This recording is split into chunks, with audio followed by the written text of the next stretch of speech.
Deep in the iron mines of Sweden, Selma Lagerlöf tells a story that, well, it feels almost like a fairy tale. But don't let that fool you. It asks a really profound question, one that hits close to home for all of us. Can you awaken the good inside someone? I mean, anyone, no matter how tough their life has been, just by showing them a little bit of understanding and love? And this quote? This is the dark, cynical philosophy that's right at the heart of our story. It comes from a man who looks at the world and doesn't see opportunity. No, he sees one giant, dangerous trap waiting to spring on you. So meet our main character. He's a peddler, a vagabond, who's really just trying to keep body and soul together, you know? He makes these little wire rat traps to sell, but when that's not enough, well, he's not above a bit of begging or even some petty theft to get by. And you can see why he's so cynical, right? The world has been nothing but harsh to him. So it's kind of perfect that his job, making rat traps, has become the perfect metaphor for how he sees everything. Okay, let's dive into this worldview of his. This whole world is a rat trap idea. Because honestly, it's the engine that drives this first part of the story. It shapes pretty much every single decision he's about to make. See, in his mind, it's all really simple. The world, it's just a big trap. That's it. And all the good stuff, you know, riches, joy, a warm meal, a roof over your head, that's all just bait. It's there to lure you in. And the second you reach for it, snap, the trap closes on you. Now, that sounds pretty bleak, I know.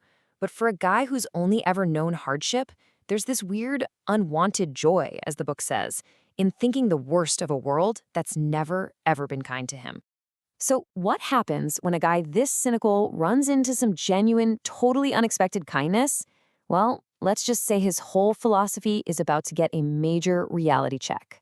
So one night, instead of the usual sour faces he gets when he asks for shelter, the peddler gets welcomed into this cozy little cottage by a lonely old man, a crofter. And this guy doesn't just let him in out of the cold. No, he shares his supper with him, gives him tobacco, and they even play a game of cards. It's just this moment of pure, unguarded kindness. And then the old man, who is super proud of his cow, by the way, he shows the peddler the money he's earned from selling her milk, 30 kronor. He pulls out these 3 wrinkled 10 kronor bills from a leather pouch.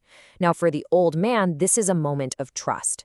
But for our peddler, oh no, he sees it for what he thinks it is, bait, just dangling right there in front of his face. And yup, just like that, the trap is sprung. The peddler repays this incredible act of kindness with total betrayal. The very next morning, he waits for the old crofter to leave, goes back, smashes the window pane, and just takes the money. He took the bait.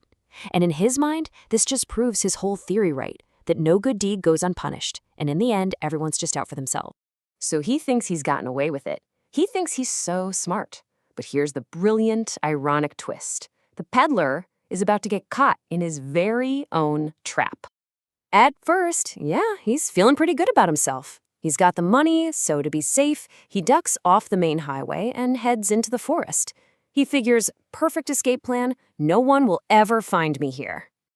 But the forest is a total maze. It's huge, confusing, and after walking for hours and hours, he has that sinking feeling he's just been walking in circles. The forest itself has become his own personal rat trap. See how that works? The 30 kroner was the bait, and now he's the rat who's been caught. It's become, in his own words, an impenetrable prison. As it gets dark, he's just done. He's exhausted, ready to give up, and he collapses on the ground. But then he hears something, a hard, regular thumping sound. Thump, thump, thump. It's the sound of hammer strokes coming from an iron mill nearby. It's a sign of life, a chance for shelter. So he picks himself up and staggers towards that sound. And this right here is the major turning point of the entire story. Our peddler stumbles into the Ramjo Ironworks, and all he wants is a warm place to sleep. That's it. But he finds something he never, ever expected. A case of mistaken identity that is about to change his life forever. So the owner of the ironworks, the Iron Master, spots this tall, ragged guy standing by the furnace. And in the flickering light, he's convinced it's an old army buddy of his, Captain von Stahl, who's clearly fallen on hard times. So he goes right up to him and insists that the captain come home with him for Christmas. Well, our peddler's terrified, right? He's a thief. If he's found out, he's done for. So he refuses, Going to that big manor house, that's like walking straight into the lion's den. When the Ironmaster just can't get him to agree, he sends his daughter Edla to try. Now, the story makes a point of saying she's not conventionally beautiful, but she's modest and incredibly compassionate. She doesn't order him around. She just speaks to him so gently, with a kind of friendliness that is completely foreign to him. And listen to this, because these are the words that change everything. Edla can tell he's scared. She totally gets it. He's probably a thief or on the run. So she makes him a simple promise. Safety. Freedom. No strings attached. You can leave whenever you want. And that act of trust, it just cuts right through all his cynicism.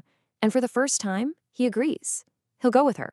All right, so now we're heading into the final act. This is where all that kindness he's been shown starts to work its magic, sparking this huge change inside of him, a change that's going to lead to his ultimate redemption. Okay, so fast forward to the next morning, it's Christmas Eve. The peddler has been cleaned up, he's had a bath, a shave, and he's wearing the Ironmaster's own fine clothes. But now, in the bright morning light, the Ironmaster gets a real look at him for the first time.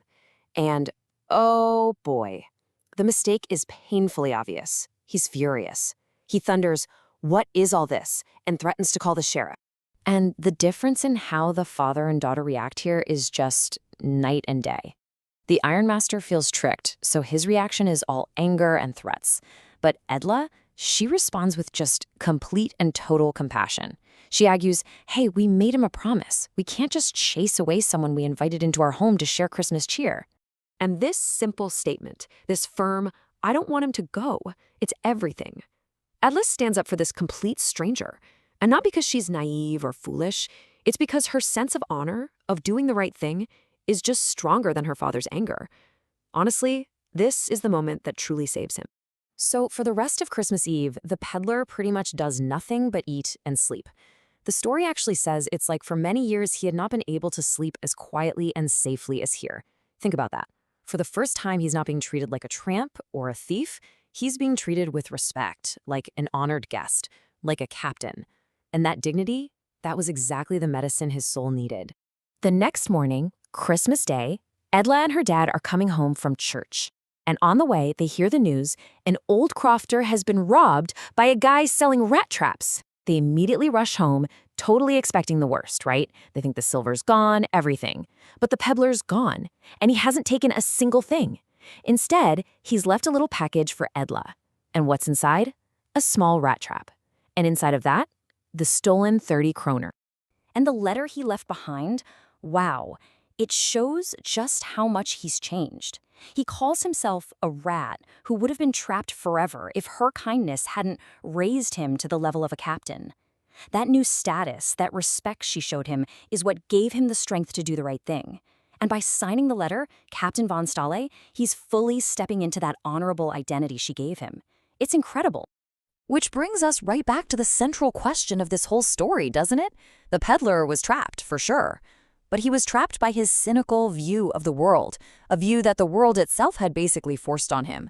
But then Edla comes along, and she offers a different kind of bait. Not money or riches, but unconditional kindness and dignity. And that bait, it didn't trap him. It set him free. So it really makes you wonder, doesn't it?